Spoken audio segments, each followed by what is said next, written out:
¿Tiene una idea o proyecto y necesita que muchas personas lo vean y lo escuchen? Tenemos las herramientas tecnológicas para ayudarle. En Radio Costa Rica hemos incorporado toda una plataforma tecnológica que incluye YouTube, Skype y Facebook Live, además de nuestras aplicaciones. Súbale el volumen a sus ideas. Incorpórese ya al maravilloso mundo de la radio y toda nuestra tecnología. Para mayor información visite nuestro sitio web o llámenos 8377-4416. Radio Costa Rica, mucho más que una radio. En 3, 2, 1, vamos a empezar. Hola, ¿qué tal? ¿Cómo están, amigos de 930 AM Radio Costa Rica? Soy el Life Coach José Antonio Tabora con este nuevo programa Oficina Jurídica Virtual, donde estaremos tratando temas de interés de toda la sociedad costarricense, entrevistas, comentarios acerca de situaciones que estamos viviendo de lunes a viernes de 1 a 2 de la tarde, hora Centroamérica, Oficina Jurídica Virtual con temas de actualidad socioeconómica de Costa Rica y el mundo.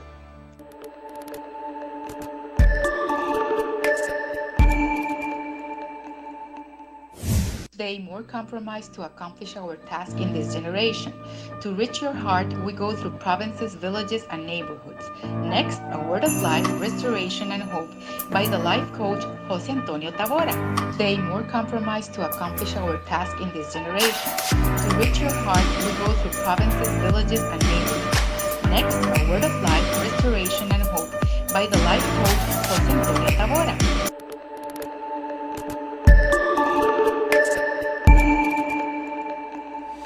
Hola, ¿qué tal? ¿Cómo están? Les habla el Life Coach José Antonio Tabora desde las instalaciones de Radio 930 AM Radio Costa Rica. Y bueno, hoy con mi invitado muy especial, que es el licenciado Roberto Carlos Castillo Araya, que es abogado y notario especializado en banca y auditoría financiera forense. Este licenciado ha estado en varias entrevistas, ¿verdad? Y por el conocimiento que él tiene, lo seguimos invitando todas las semanas y hoy vamos a hablar temas tremendos que a lo mejor la gente no conoce, pero que él como especialista en como especialista en estas áreas, ¿verdad? Abogado, notario, especialista en banca y en auditoría financiera y forense, pues es un experto en la materia que hoy nos va a comentar. ¿Cómo está, licenciado Roberto? ¿Cómo le va? ¿Me escucha? ¿Sí me escucha? ¿Está conectado él?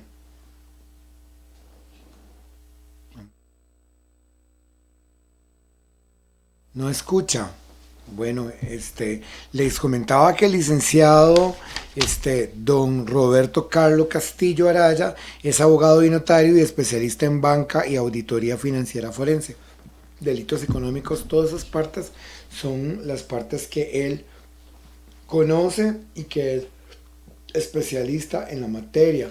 Voy a escribirle a don Roberto a ver qué pasa.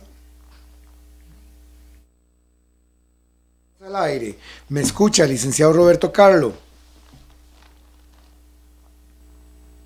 ¿Me escucha? ¿Sí me escucha?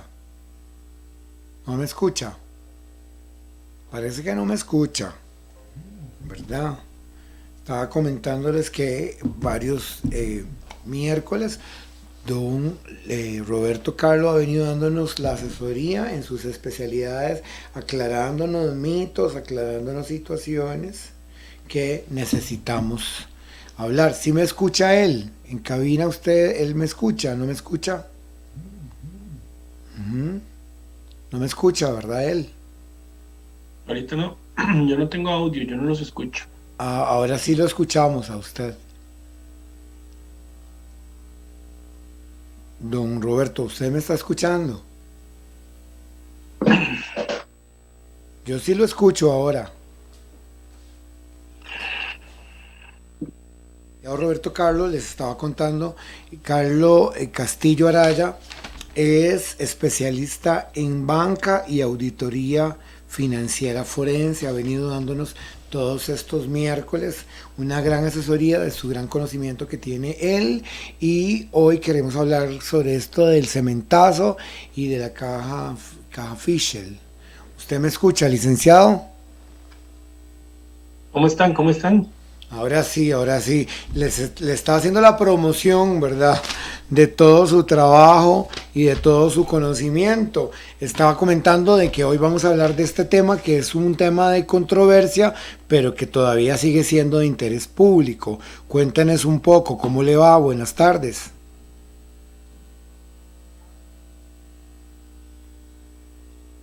Algo pasa con la comunicación. Yo los escucho. ¿Cómo están todos? Como siempre, un privilegio poder estar con ustedes. Gracias. Cuéntenos de la información que usted nos trae hoy sobre el cementazo y caja Fisher, ¿verdad?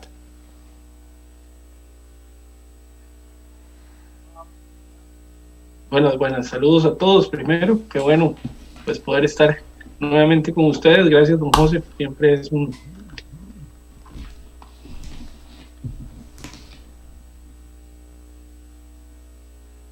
Y bueno, a petición del público, petición también de lo que conversamos con don José. No, hoy vamos a hablar del cementazo. Vamos a hablar del cementazo porque, bueno, primero se abordan muchos temas alrededor de este caso.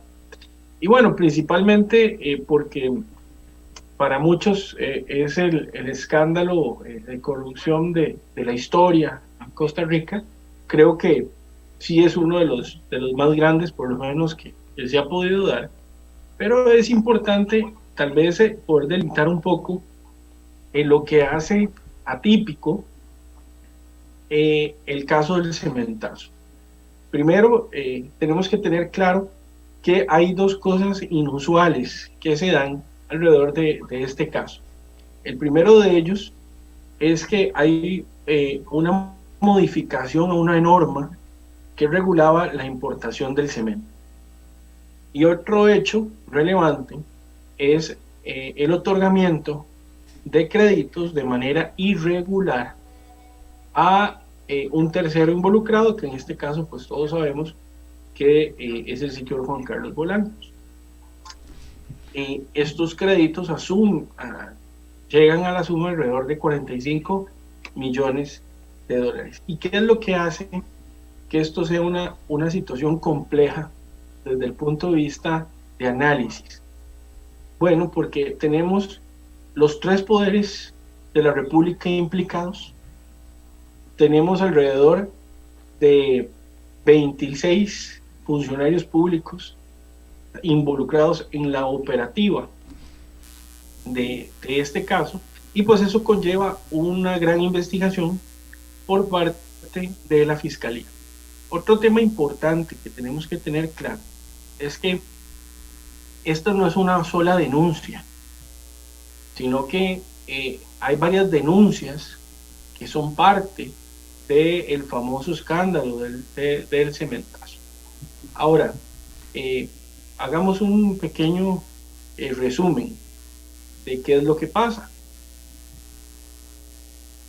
Por medio de la red de contactos de un comerciante, se logra influenciar, o se logra aparentemente se logra influenciar a funcionarios públicos de un banco del Estado de favores y favores políticos por parte del Poder Ejecutivo, y el poder incentivar y el poder motivar y el poder tener ayuda por parte de diputados de la Asamblea Legislativa. Entonces, alrededor de este cúmulo de redes de contactos, se generan principalmente un presunto caso de tráfico de influencias. Tráfico de influencias en el cual se cuestiona como les dije ahora, la Corte Suprema de Justicia, se involucra la Casa Presidencial y obviamente varios diputados en el proceso. Antes, ¿hubo algún otro caso de tráfico de influencias? Así tan mencionado.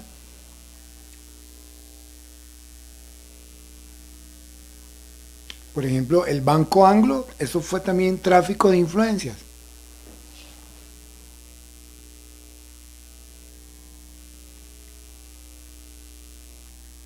Creo que me está llegando el audio tardío, don José, en este momento.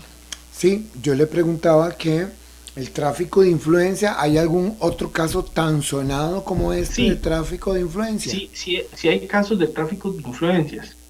Lo que pasa es que con relación al cementazo, Sí, por ejemplo, como usted menciona, el Banco Anglo, aquí lo interesante del cementazo es la red de influencia que tuvo este empresario, la red de contactos, porque por ejemplo en el caso Banco Anglo, sí tenemos créditos de dudosa, de que del dudoso proceso de aprobación, ¿verdad?, sobre el uso y el otorgamiento de créditos.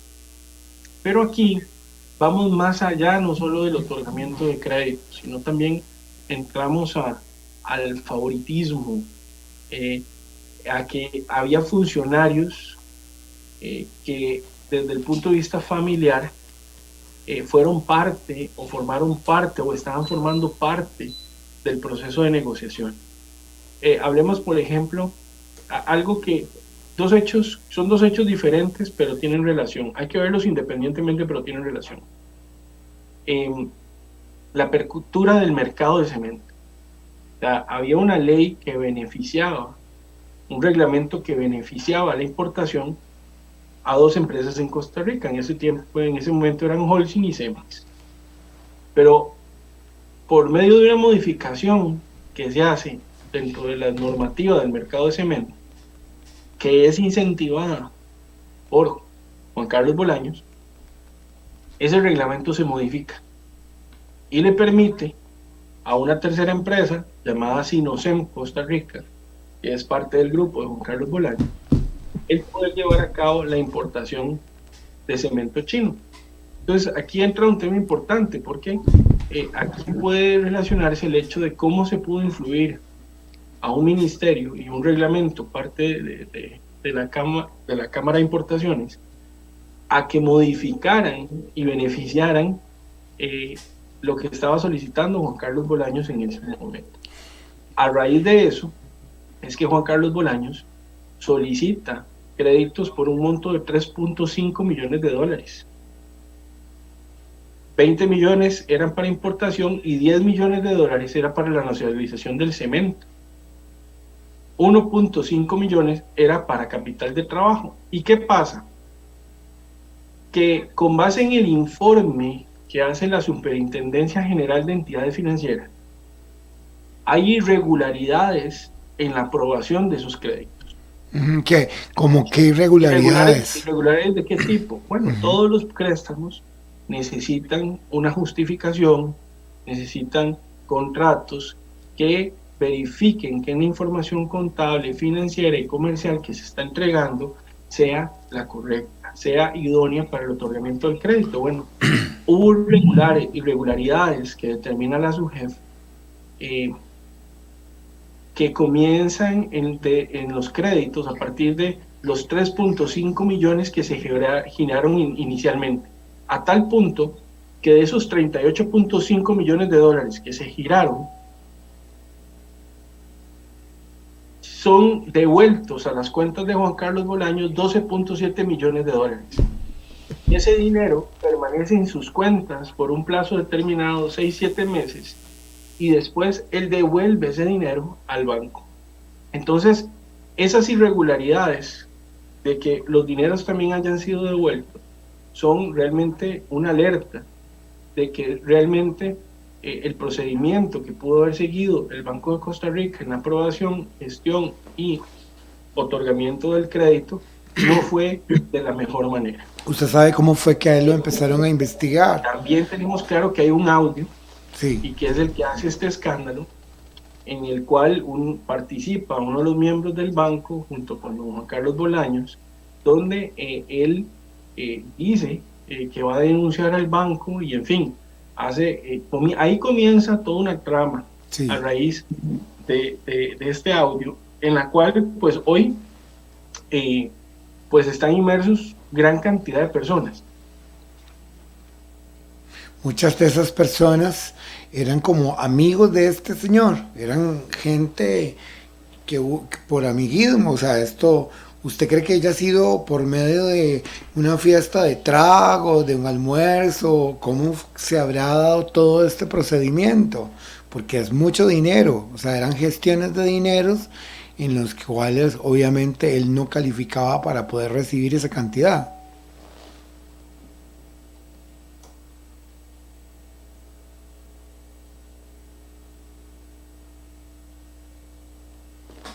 ¿Usted me escucha? Sí, me escucha. Yo creo que él no me está escuchando. ¿O sí?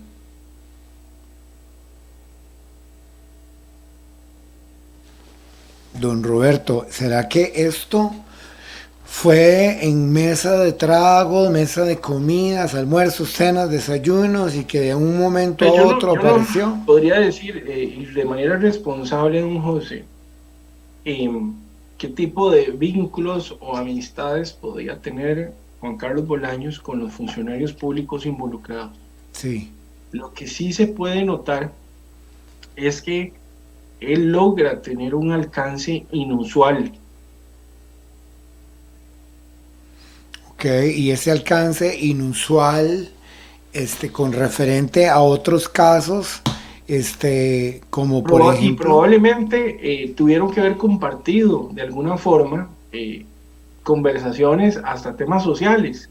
Es muy difícil que alguien gane la confianza sencillamente mandando un currículum o presentando una tarjeta, ¿verdad? Claro. Sí tuvieron que haber definitivamente mesas de conversación, y creo que esas mesas se demostraron o se han demostrado en el proceso. Sí, porque digamos que para poder ceder una cantidad de dinero así, tiene que haber, como dice usted, o como yo mencioné, como un grado de confianza, como un respaldo, ¿verdad? Como para que una persona que sea un funcionario público vaya a respaldar lo que se está haciendo. Entonces, o sea, lo que yo le pregunto es que si usted cree que eso fue planificado, o sea, eso fue planeado, se planeó todo esto. ¿Qué piensa usted como profesional?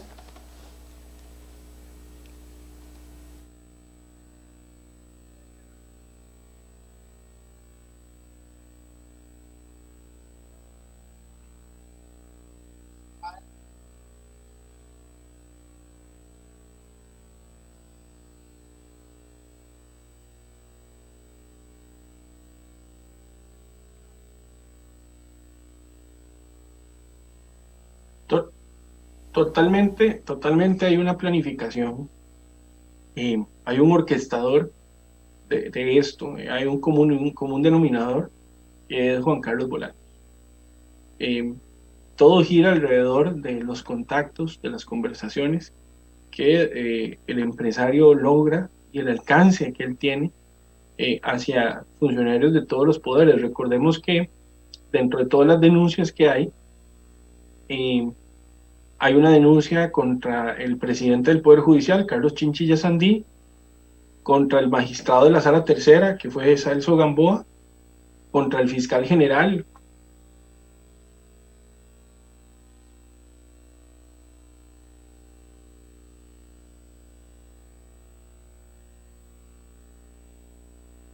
Y todas estas personas están en un proceso penal, ellos están siendo investigados, el caso ya terminó, el caso está en proceso. ¿Cómo está el caso ahorita?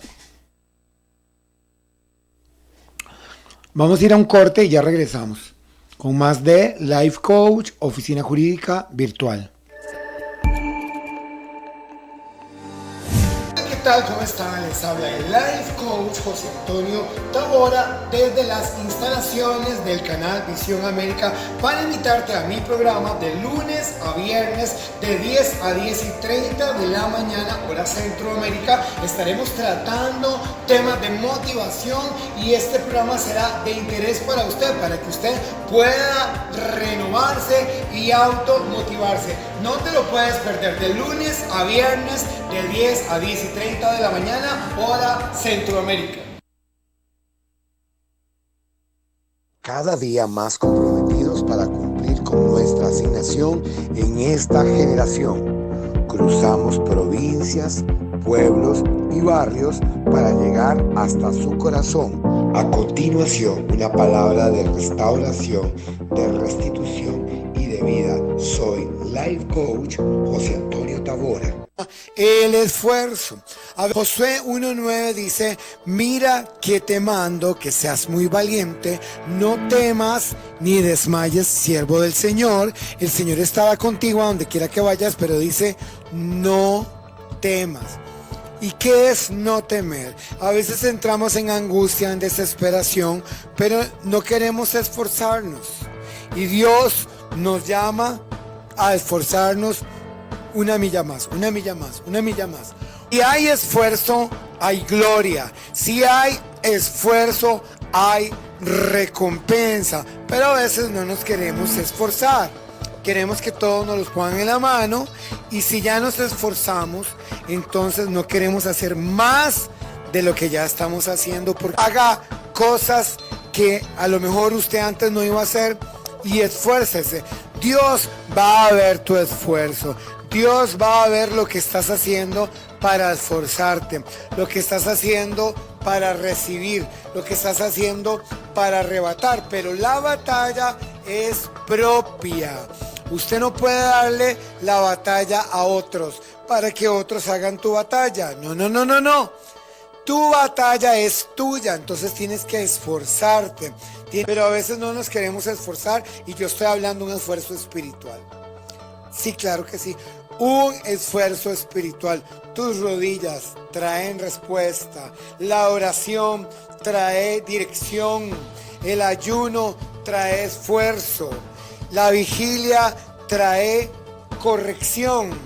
Entonces verás literalmente la gloria de Jehová. Mire, dice la palabra que la misericordia de Jehová es cada mañana. Cada mañana es una nueva oportunidad para hacer las cosas diferentes. Pero si no haces las cosas diferentes, no puede venir la misericordia de Dios. Por doble sus rodillas, haga una combinación entre el esfuerzo y la oración, entre el esfuerzo y la adoración, y usted verá que poco a poco usted va a recibir resultados. Fe es la certeza de lo que se espera. Estás esperando, entonces arrebate una vez más.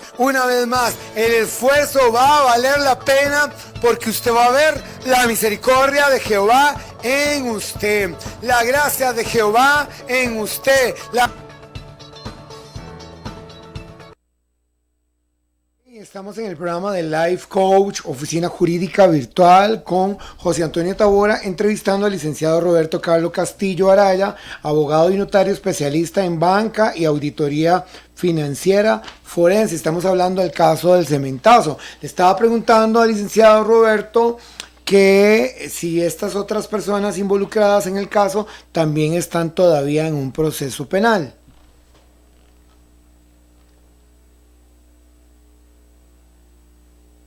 Estamos conectados, sí. Bueno, algo está pasando. Sí, está. Actualmente, los procesos siguen abiertos. Y lo que sí es importante y lo que hay que tener claro es que al ser procesos tan extensos a nivel de investigación, pues lógicamente hay que tener medidas. Por ejemplo, en los casos, por ejemplo, de Juan Carlos Bolaños y algunos de los nombres que mencioné en un inicio, en una primera denuncia, tuvieron 3 meses de prisión preventiva. La denuncia inicial giraba alrededor de 6 delitos. El prevaricato que es dictar resoluciones contrarias a la ley y fundamentarlas en hechos falsos. La segunda era falsedad ideológica, que es insertar documentos públicos o auténticos, insertar en un documento público o auténtico declaraciones falsas. El tercer delito fue incumplimiento de deberes, que es omitir o rehusar, hacer o retardar algún otro tipo de función o deber que esa persona tiene. El cuarto delito fue tráfico de influencias, que directamente influenciar a un tercero, influenciar por medio de un tercero a un servidor público, donde prevalezca el cargo, de modo que ese cargo genere un beneficio económico o una ventaja indebida. El quinto delito fue influencia en contra de la hacienda pública. Y esa es quien interviene en razón de su cargo, influya, dirija o condicione para que se produzca un resultado determinado, lesivo para la hacienda pública, que es el otorgamiento del crédito, ¿verdad? Y el último delito fue el fraude de ley en función administrativa, que eso es quien ejerza una función administrativa en fraude de la ley, o sea, que quiso ser parte de un fraude al Estado. Estos delitos son la base de una primera denuncia. Algunas de estas personas, por ejemplo, el gerente en ese momento del Banco de Costa Rica, la presidenta, la Junta, el mismo Juan Carlos Bolaños, tuvieron prisión preventiva. 3 meses estuvieron en prisión preventiva. Ahora, esta prisión preventiva se prolongó casi por 2 años, hasta que hace algunos meses, los que vieron las noticias y pues probablemente se enteraron, Juan Carlos Bolaños salió libre de prisión. Ahora, ¿por qué sale libre de prisión? ¿Y por qué empieza con un arresto domiciliario? Bueno, porque a raíz ya de la investigación que se ha hecho, pues se le ponen algunas condiciones ya para que no esté en prisión, sino que para que la investigación siga controlando, por ejemplo, que no puedan salir del país, obviamente controlando el hecho de que no pueden formar parte de contratos con el Estado y pues tienen que firmar en los despachos. Entonces, estas condiciones que le fueron, por lo menos, fueron beneficiarios de estas condiciones, hoy por hoy pues las tienen porque el proceso aún sigue en una etapa de investigación. Y es algo que...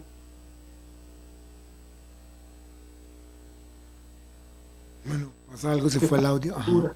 Al juicio y a la audiencia preliminar, que es donde realmente ahí ya se va a empezar a debatir los aspectos probatorios, las evidencias que existen y ver si se llega a una sanción, a determinar un delito con base en las personas que hoy, el día de hoy, siguen directamente implicadas con el caso del cementazo.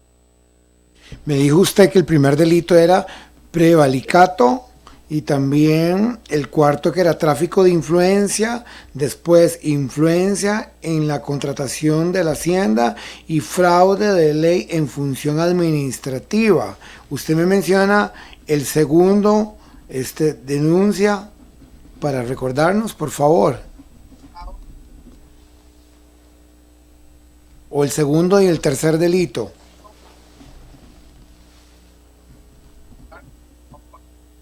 Hay otra denuncia que es por parte de la Procuraduría de la Ética Pública. Sí. Ok. Tráfico de influencias. El tercer delito, incumplimiento de deberes, perdón. El tercer delito es el incumplimiento de deberes, que eso es omitir, rehusar, hacer o retardar algún acto propio de su función. O sea, que yo dejé de hacer algo que era mi deber dentro de mi función pública para beneficiar o para darle algún favorecimiento a un tercero.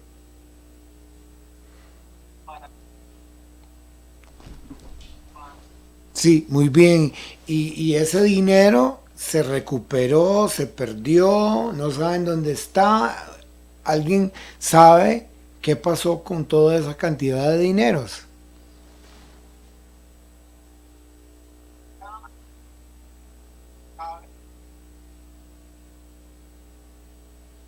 Hay alrededor de 12.5 millones de dólares que ya fueron devueltos, por decirlo de alguna forma, a las arcas del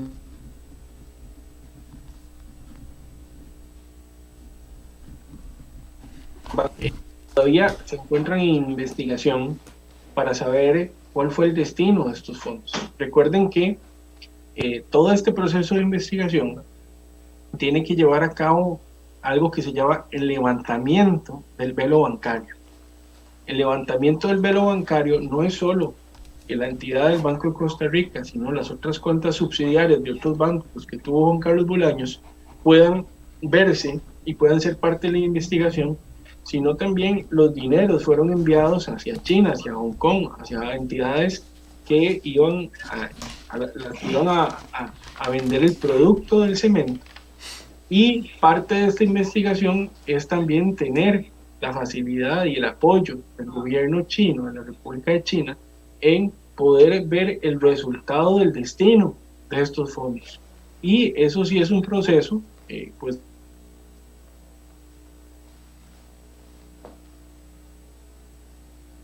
sí se ha recuperado una parte del dinero, el cual fue devuelto al Banco de Costa Rica, y esto es muy importante tenerlo claro, porque puede que muchas personas digan, uy, se armó, o sea, hay un robo de 45 millones de dólares, y en realidad hay una devolución aproximada de 12.5 a 30 millones de dólares, por lo que hoy por hoy la investigación también gira alrededor de qué pasó con el resto del dinero. Y bueno, eso lo podemos ver mucho más adelante conforme ojalá la investigación pueda progresar y ojalá pues nosotros como público, como ciudadanos, tengamos la información por parte de las autoridades de realmente qué pasó con esos dineros al final de la investigación. Estos procesos, usted me comentó que duran muchos años, ¿verdad? ¿Cuántos años lleva ya este proceso y usted cuántos años más usted calcula que este proceso siga?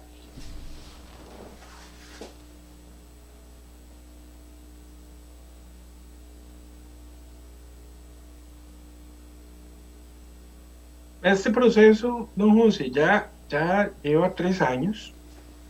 Acordémonos que hay otra denuncia por parte de la Procuraduría de la Ética Pública.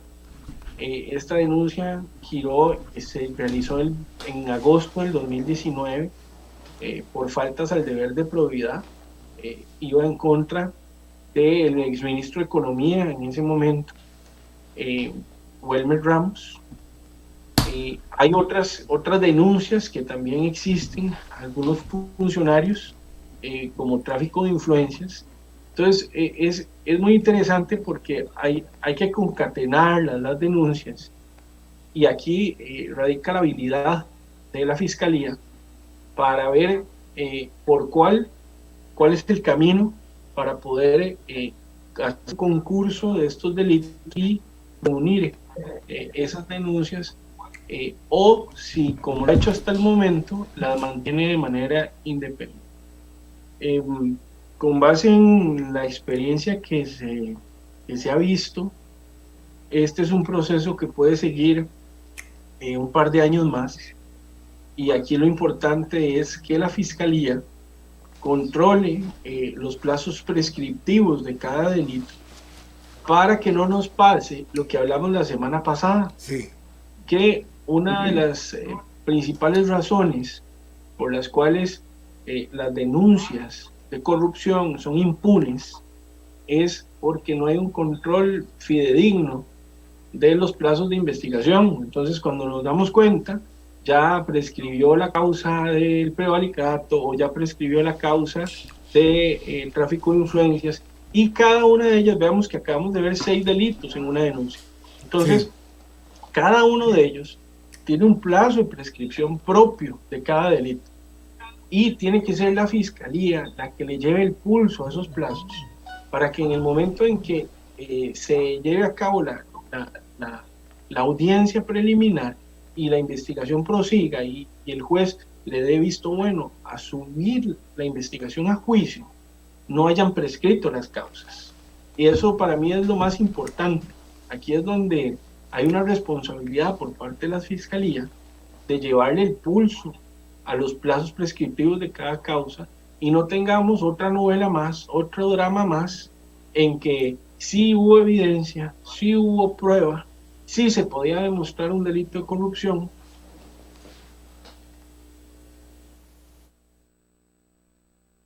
Bueno, ¿qué le parece si vamos a un corte y así le damos chance que él se recupere? Voy a un corte y regresamos con más de Life Coach, Oficina Jurídica Virtual.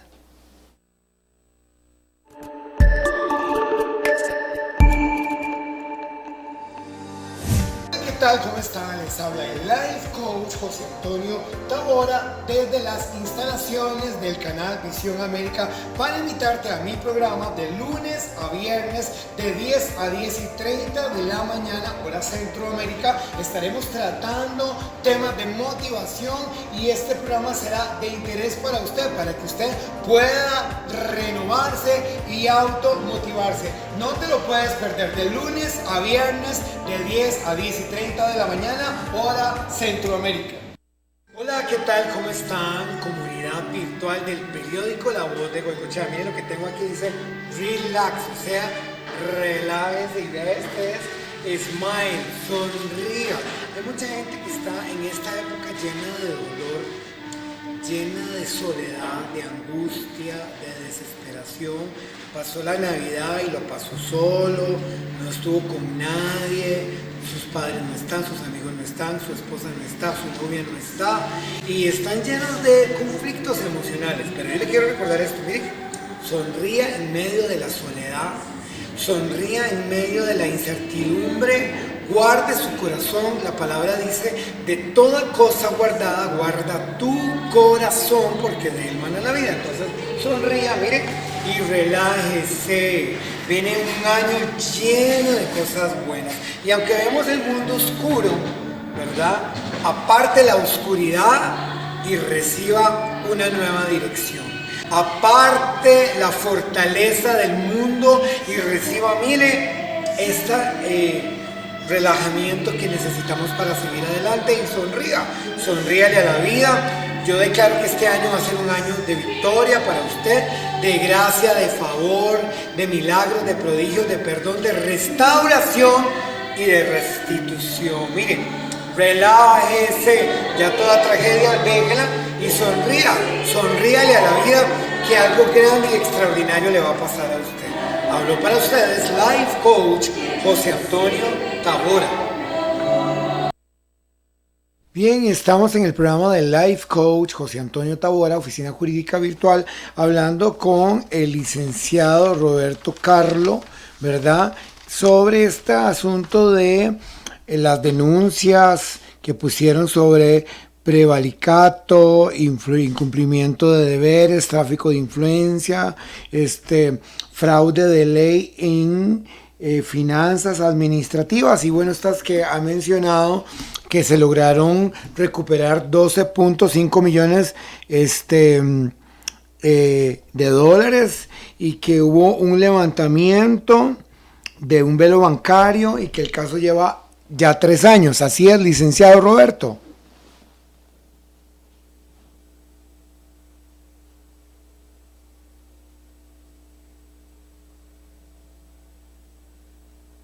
Es correcto, así es. Okay. ¿Qué puede opinar usted como abogado y notario? ¿Cómo debería ser la dirección de un proceso en la recuperación de los millones perdidos? ¿Qué debería de pasar?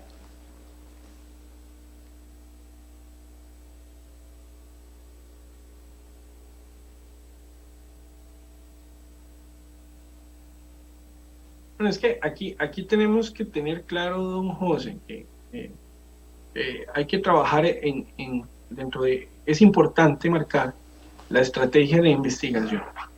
Y la estrategia de investigación determina a dónde vamos a poner nuestros mayores esfuerzos como Fiscalía en la búsqueda de la calidad de la prueba y la calidad de la evidencia. Entonces,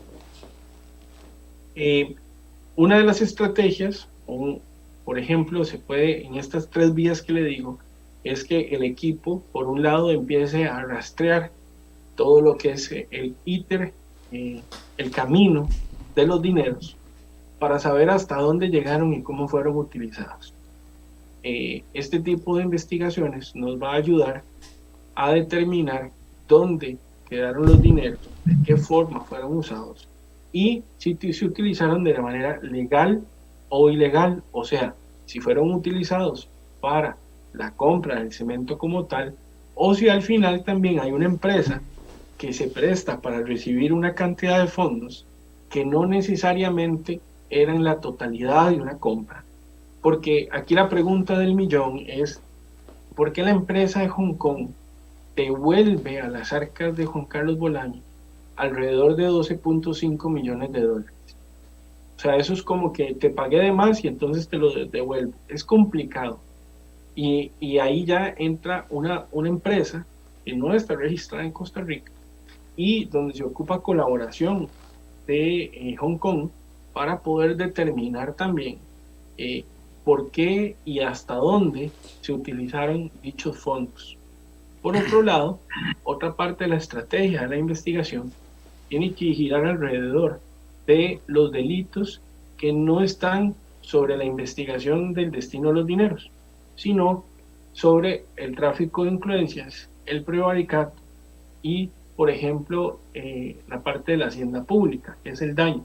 Pero esta otra vía de la investigación tiene que ir alrededor de la influencia que hubo en el otorgamiento de los créditos. ¿Por qué una entidad estatal? ¿Por qué una junta directiva?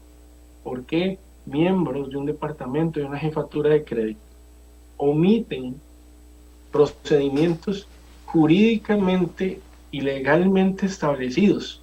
Parte de las auditorías internas de los bancos, parte de las auditorías externas que tienen los bancos. ¿Por qué llegan a omitir esos procedimientos? ¿Por qué no se cumplen?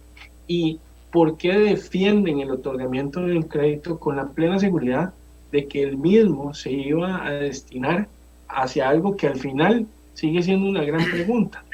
Porque los dineros, además de ser devueltos en alguna medida a Juan Carlos Bolaños, en otra medida no aparecen, o por lo menos no tenemos hoy claro el destino. Entonces, esa segunda vía de la investigación tendría que ir y girar alrededor de los personeros del Banco de Costa Rica y ver su responsabilidad en el otorgamiento de esos créditos.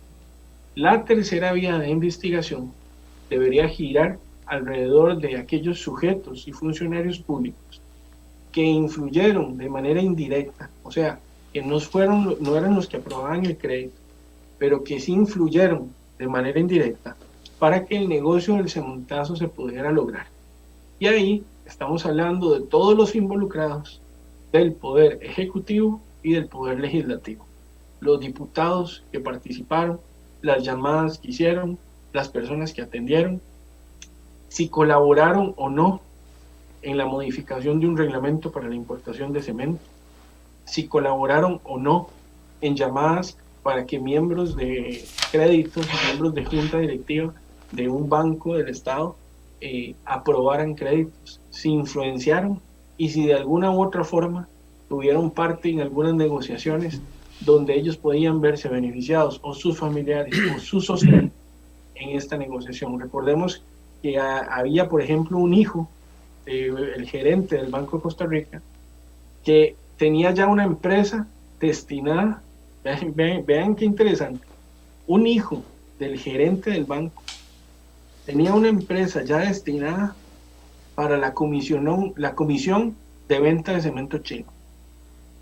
Entonces, son temas muy importantes y no fue casualidad, ¿verdad?, que a esta persona se le ocurrió tener una empresa así. Y aquí entra la parte delicada y de esta tercera línea de investigación. ¿Hasta dónde iba a llegar y hasta dónde pudo haber llegado la influencia de estos funcionarios públicos? ¿Y en dónde se iban a ver beneficiados? Y esa es la pregunta muy importante. ¿En dónde ellos podían verse beneficiados? Ya sea con empresas, ya sea con comisiones, ya sea con, hasta con cementos, si se quiere decir así, pero al final y al cabo es importante determinar el alcance de cómo ellos iban a ser beneficiados, y por eso es importante que la Fiscalía determine las líneas de investigación, que como lo he dicho antes, profesionalmente hay gente muy buena que sabe hacer muy bien las cosas dentro de la Fiscalía de Delitos Económicos, y que probablemente probablemente no, debe ser un hecho que ya ellos hicieron su estrategia de investigación, y que bajo esa estrategia es que hoy por hoy pues están trabajando y están haciendo digamos lo debido para poder determinar la existencia o no de un delito. Sí, hay gente que ya, eso fue hace 3 años que empezó el proceso, hay gente que ya no es diputado, hay gente que ya no está en puestos públicos, gente que ya no tiene ningún puesto que lo comprometa, ¿o sí?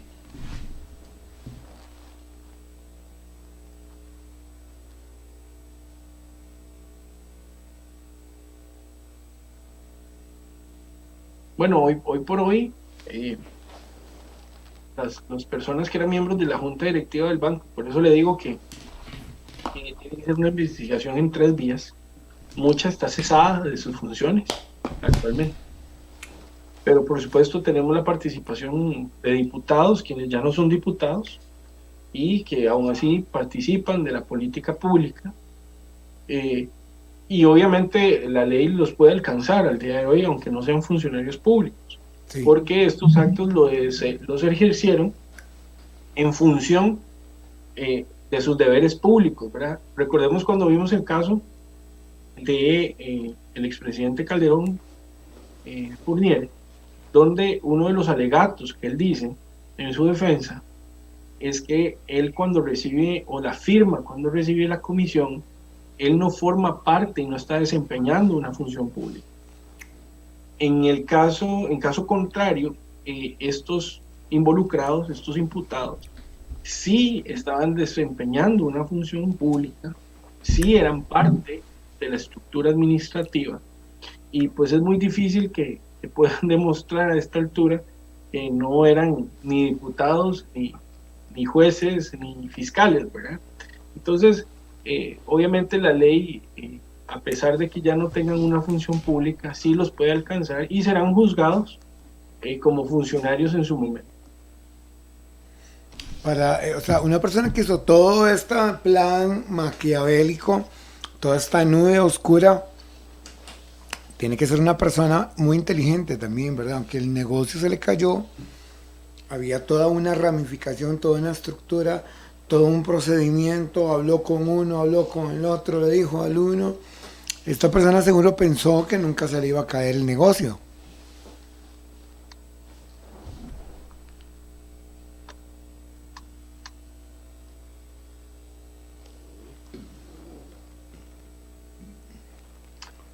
Este tipo de actos, no, José, realmente conllevan un lobby y una inversión de tiempo y de cierta forma económica fuerte. Aclaremos que las primeras noticias, o por lo menos los primeros actos evidentes, empezaron a partir del 2016. Entonces, si nos devolvemos un poco en el tiempo, estamos hablando que probablemente un lobby de este tipo se empezó a gestar desde el nombramiento desde principios del gobierno de Luis Guillermo Solís, y cuidado si no, me permito tal vez decir algo que es mi apreciación, pero cuidado si no, ya venía masticándose antes del gobierno del PAC, antes del gobierno de Luis Guillermo Solís, buscando alianzas, buscando beneficios. Recordémonos que aquí participan el Ministerio de Economía, ¿verdad? Uno de los acusados es el exministro de Economía, y estamos hablando que es muy su nombramiento y esta acusación, por lo menos que ve la Procuraduría de la Ética Pública, iniciando el proceso del gobierno de Guillermo Solís, ¿verdad?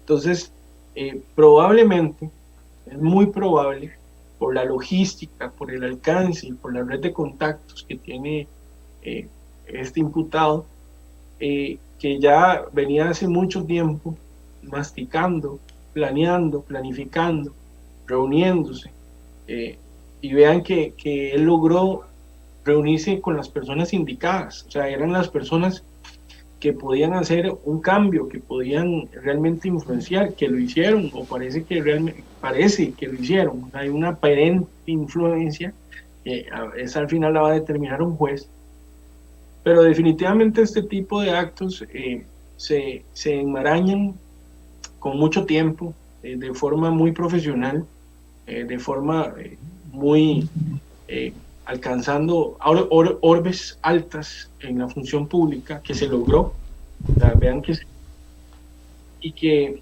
al final y al cabo, cuidado si no, antes del gobierno de Luis Guillermo Solís, ya se había podido hablar de esto y la forma en que se tenía que hacer, y se hizo. O sea, si ustedes lo ven dentro de la maraña de actos, lo primero que había que hacer era lograr una reforma en el reglamento de la importación de cemento, la cual se logró, y rompiendo de alguna forma algún tipo de monopolio y poniendo un tercer actor en escena, que era la empresa de Juan Carlos Bolaños. Eso era lo primero que él necesitaba, pero para poder llegar a esto, imagínense, él ya tuvo que haber negociado con las empresas chinas, él ya tuvo que haber tenido una plataforma aduanal, él ya tuvo que haber tenido negociaciones probablemente de ventas de cemento a terceros, y por supuesto parte de esa planificación tuvo que haber sido las reuniones y la planificación para el beneficio y privilegios que tuvo en el proceso. Es importante darse cuenta que después de eso viene lo más duro, el crédito, el dinero, ¿verdad? Y no fue de la bolsa, o sea, no fue de la bolsa de su empresa, fue de la bolsa de todos los costarricenses, fue del fondo, y fue un préstamo del Banco de Costa Rica. Y ahí es donde también se presta una junta directiva para también beneficiar y que se logre un negocio. Entonces, definitivamente este tipo de actos llevan mucho tiempo planeándose. Y vean, aquí vamos a entrar a un tema importante. Sí. Y es la teoría y la famosa teoría de Juan Carlos Bolaños, donde él indica que todo esto es una trama política y que todo esto es en contra de él, y un ataque hacia él, y probablemente, como él menciona, de los que eran los supuestos interesados en que él no vendiera el cemento, o sea, las empresas como Cemex, por ejemplo. Yo no podría decir sí o no. Lo que definitivamente esto demuestra es que hay muchos intereses de por medio, no solo políticos, sino también de empresarios, para que este escándalo se diera a la luz. Y que la participación mediática, hasta de medios de información, informaban de forma tal vez irresponsable algunos actos que pasaron, que necesitaban un poquito más de investigación en el proceso. Y al final y al cabo, lo que podemos ver aquí es el resultado de dos orbes políticas y económicas tratando de imponerse una con otra.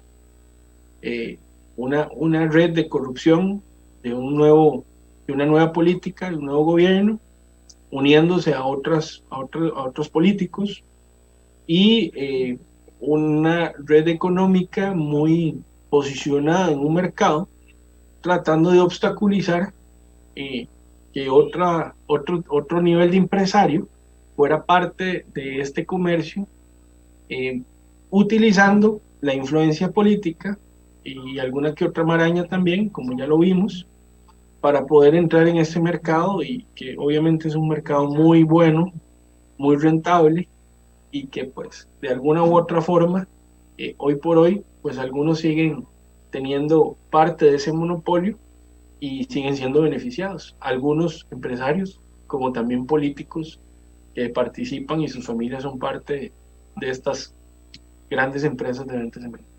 De este gran negocio.